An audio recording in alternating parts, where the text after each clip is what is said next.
بسم الله الرحمن الرحيم بقر عول عرمدو ayaan ku soo booqanay gurigiisa caawa boqor waxa jira arrimo aad soo kordhay oo aad moodaysan xaalad degdeg ah oo aynan horeba u maqal ay ku soo kordhay Soomaaliland taasoo aad iyo aad loo hadlayo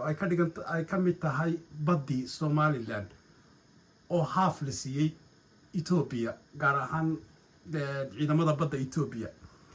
marka arrimaha rag badan baa ka hadlay siyaasiyiin badan oo ka hadlay salaadiin oo ka hadashay adoo maxaad ku soo kordhinaysaa arrinka السلام عليكم ورحمة الله وبركاته بكرة السلام يا أمة الصوماليين iyo ummadda Soomaaliland gaar ahaan waxaan ku salaamayaa salaamta islaamka assalaamu calaykum waraxmatullaahi wabarakaatu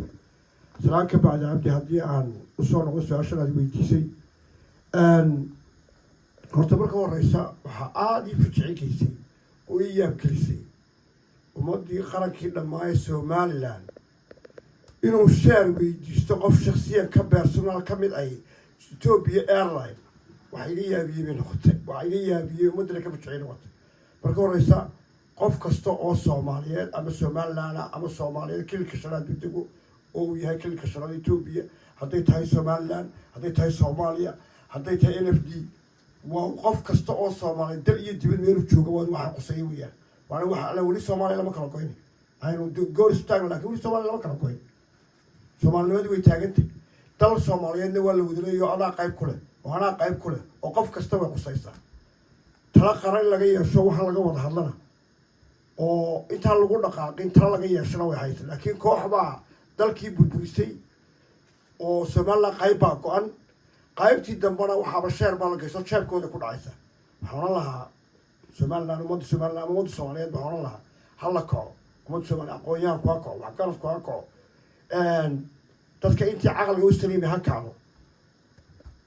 maanta tii hore ay naga maqnayd ee kilka shanaad ahayd baa la isku hayaa in la soo dhiciyo filayay ma maantay maraysaa intii dambe hadhayn in lagu daro badhna Kenya goosato badhna Ethiopia Soomaalida caqligeedu waynu toosa waa maalintii Soomaaliya loo yeedhiya maanta anuu Soomaaliya dhammaan loo yeedhiya waa maalintii Soomaaliya loo yeedhaa xasan sheekh bay khusaysaa Somaliland bay khusaysaa Puntland bay khusaysaa Soomaaliya dhan bay khusaysaa kilka shanaad bay khusaysaa Soomaaliya dhan bay khusaysaa Soomaaliya dhamina way wada leedahay wixii go'ay cid aan tala Soomaaliya aan lahayn laguma goyn karo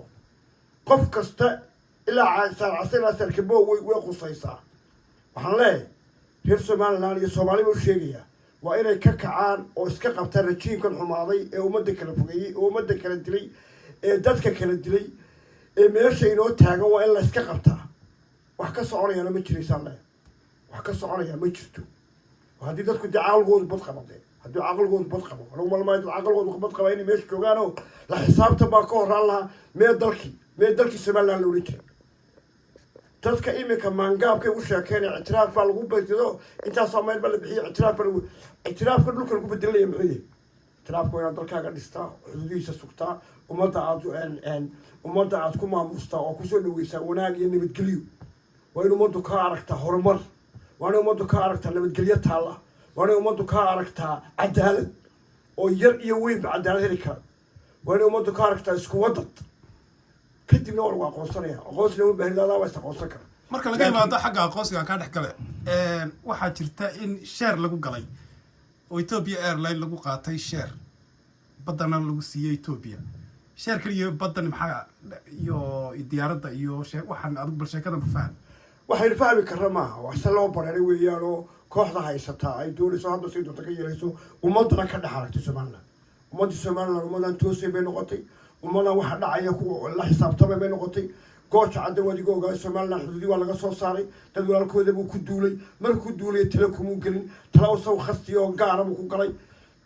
cid la xisaabtanta lama kulmin oo miiska u fadhiisato tirada waan kula xisaabtamayna dalkii iyo dadkii miis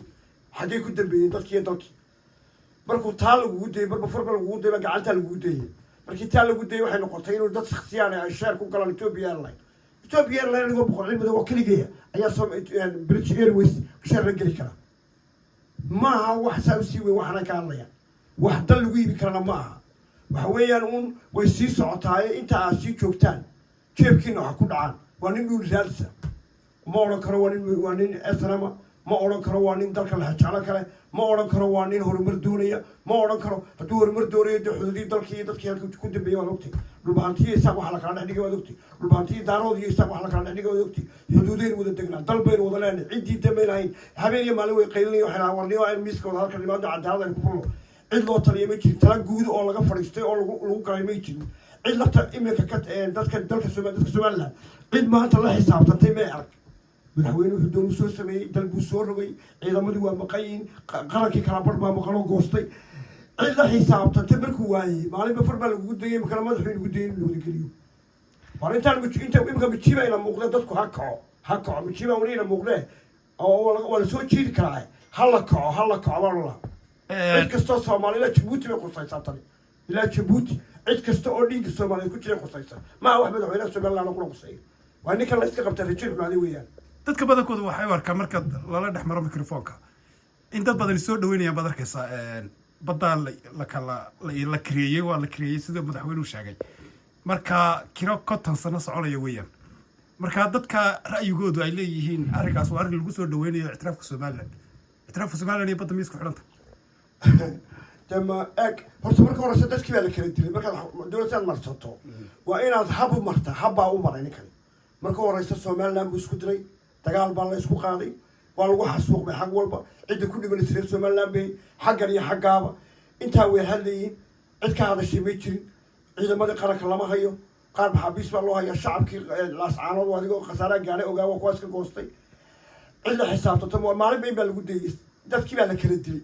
reer hebel baa la geliyey reer hebel baa socota kane waa garaajis kane waa habar jeclo kane waa habar awal markii halkaa la geliyey dadkan hadlaya iminka hadlaya ee cayn ka aaminsan waa intii reer ahaan u qaabilsanay